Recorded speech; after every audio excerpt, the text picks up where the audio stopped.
Hey, y'all, Scott Horton here for WallStreetWindow.com. Mike Swanson knows his stuff. He made a killing running his own hedge fund and always gets out of the stock market before the government-generated bubbles pop, which is, by the way, what he's doing right now, selling all his stocks and betting on gold and commodities. Sign up at WallStreetWindow.com and get real-time updates from Mike on all his market moves. It's hard to know how to protect your savings and earn a good return in an economy like this. Mike Swanson can help. Follow along on paper and see for yourself. WallStreetWindow.com. All right, y'all, welcome back. I'm Scott Horton. It's my show, The Scott Horton Show, here on LRN. All right, McClatchy says at least 2,079 Clinton emails contain classified material. Washington Post says Justice Department grants immunity to staffer who set up Clinton email server.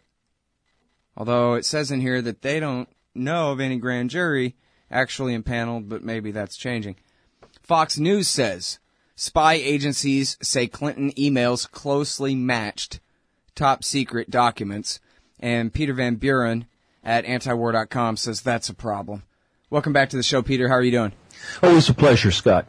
Y'all, Peter Van Buren, he was in the State Department for many years, and including in Iraq, and he wrote the book We Meant Well, and that's the name of his blog as well. This one is reprinted at antiwar.com/blog. Again, intel agencies, Clinton emails match top secret documents. So, you know what? I think my kind of previous, maybe, conception of this was, it's just another one of them fake scandals. They never go after them about the real stuff. It's, you know, get away with Cambodia, but get them for Watergate, something like that. But then again, I don't know. Watergate was a crime. So, just how bad is this email scandal? Is it actually a thing? It is. And it is for several reasons. The most significant reason is that Hillary Clinton wants to be and has a very good chance of being the next president of the United States. People who throw themselves into that contest are asking to be judged. And one of the things what's left of the people, need to judge is that person's judgment, their honesty, their sincerity, and how they make decisions. Because so much of what the president does happens behind closed doors, for better or worse, and we have to entrust them with so much of our daily life. So you've got to look beyond their talking points, look beyond their canned statements, and look to their actions. Most of these candidates, Hillary in particular, have a very long history, and we need to kind of parse that out and decide what kind of person we may be voting for. In this case, it's a person who clearly threw national security out the window for her personal convenience. That's not someone I want in the White House. All right, but you know what? TV says that that's all overblown because what we're talking about is apparently a bunch of stuff that got retroactively declassified. And ain't that just like a bunch of Republicans to make a big deal about someone going back ex post facto and saying you shouldn't have sent that email you sent? That's not fair, Peter. What about that? Well, it has to be true if you use Latin like ex post facto, because that's like lawyer stuff, right? Article 1, Section 9, right? Oh, wow. Okay. I'm intimidated. But while I recover from that, let me talk a little bit about classification and retroactive classification. The idea is that classification is not a stamp on a document, as you see on TV. It is what the contents of that particular document represent, which is often expressed with a level of classification applied. But in a government system, the lowest level, if you will, is unclassified. In other words, every document within the government has a classification level. One of them might be unclassified, and documents are labeled as such. If I was still working at the State Department, and miraculously you were too, Scott, and I sent you an email across the office saying, hey, let's go to lunch, that document would be marked unclassified automatically by the system, because we'd be using an unclassified system. When you go to Clinton World and you're using a private server, then it's much more like you and I emailing over our Gmail accounts. There's no classification marked because it's Gmail. And so what's happened with Hillary's stuff is that unless one of her correspondents was stupid enough to say, hey, I'm about to break the law by marking this classified and sending in an unclassified system, of course none of her documents are going to have a marking on them. But that doesn't change the underlying information. And so she's lying about that. When we talk about retroactive classification in the Clinton context here, what we're actually talking about is restoring the classification in most cases. In other words, the document began life as a secret document that originated, say, at the CIA. Someone on Clinton's team retyped contents of it into an unclassified email and sent it.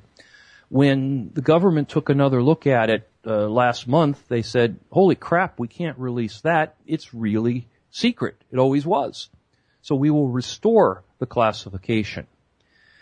So it's not that they cut off the stamp at the top and when they faxed it or some kind of thing here, right? You're saying they would, and not maybe copy and paste just sections over. That way, yep. or we're talking about documents maybe generated by the State Department staff themselves where it never would get a classified stamp on it in the first place. To a certain extent, all of the above. There's no physical connection between the classified and unclassified systems. You simply cannot cut and paste or email from one to the other. So it'd have to be retyped from someone looking at the other screen kind of thing. I see. It's called sneaker net.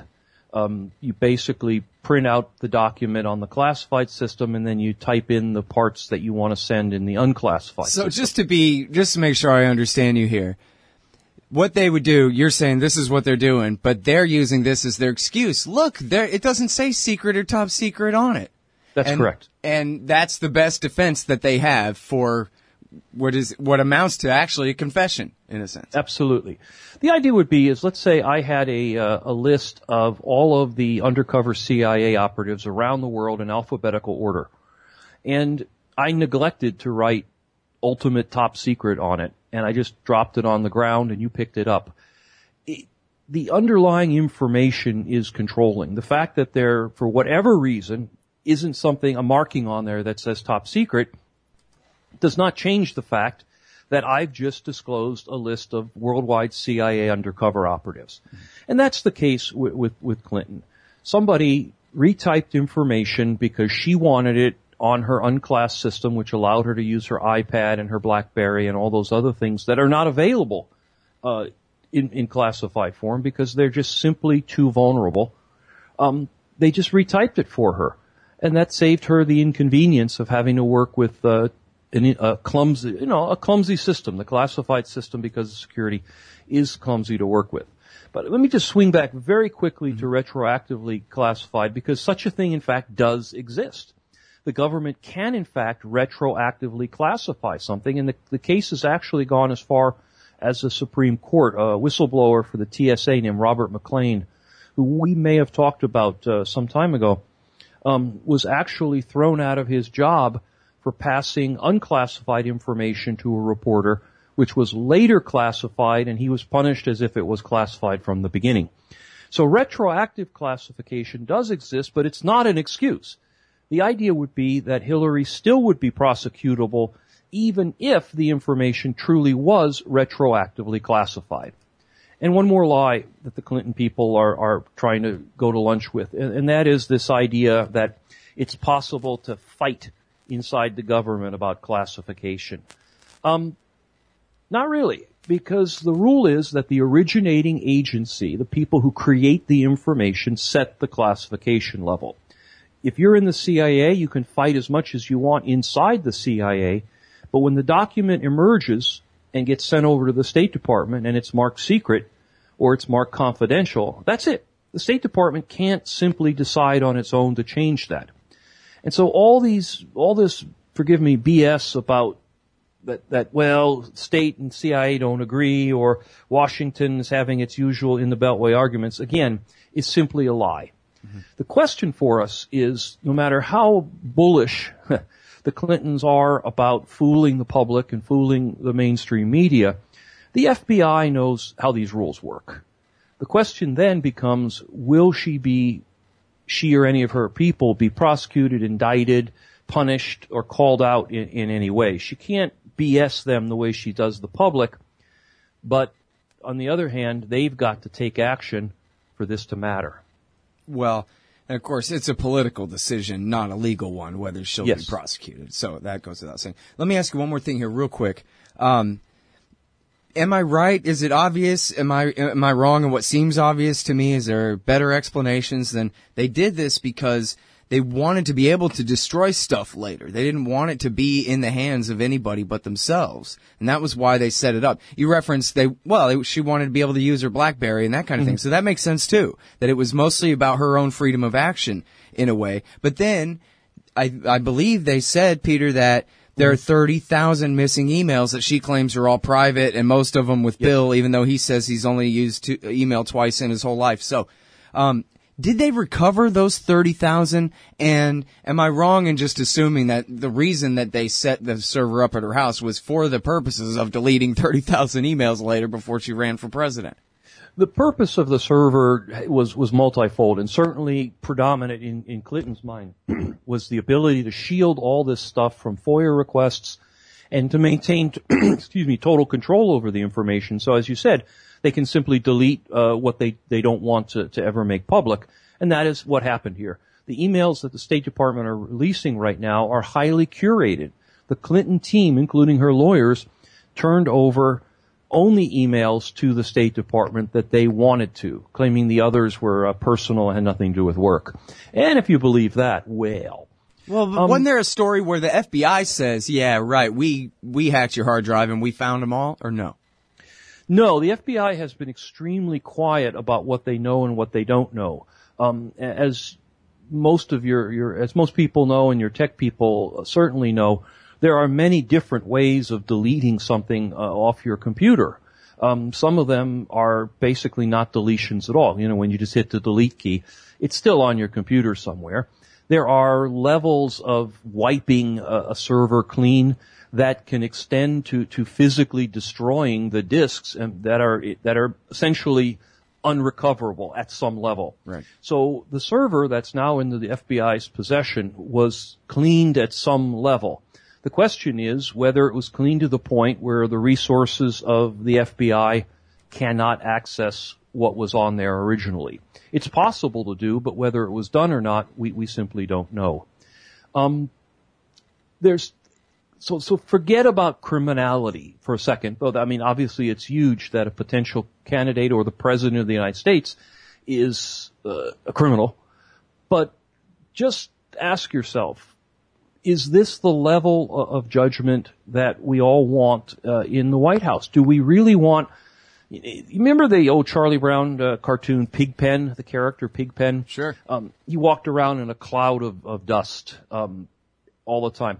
And that's essentially what Hillary is right now. She's got these clouds of dust swirling around her. And she's going to walk into the White House with them, assuming that she's not indicted previously.